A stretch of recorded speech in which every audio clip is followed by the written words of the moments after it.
Viral ngayon sa social media ang bagong video upload ng ina ng namayapang YouTube vlogger na si Lloyd Cafe Cadena.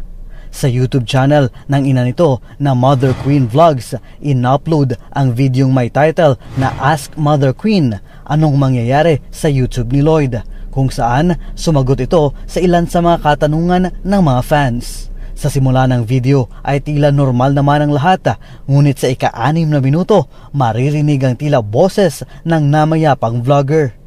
Sa 6 minutes and 47 seconds, tila maririnig ang boses ni Lloyd na tila sumisigaw ng "Ma!" Magulang ka eh.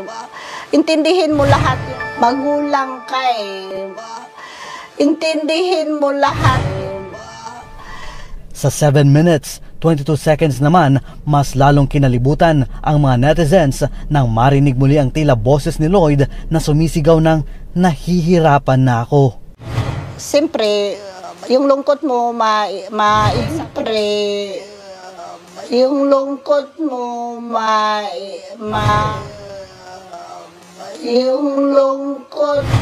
Matatandaan na September 4 nitong taon, nagluksa ang buong YouTube community sa biglaang pagpanaw ng isa sa mga haligi ng YouTube vlogging sa bansa, si Lloyd Cafe Cadena.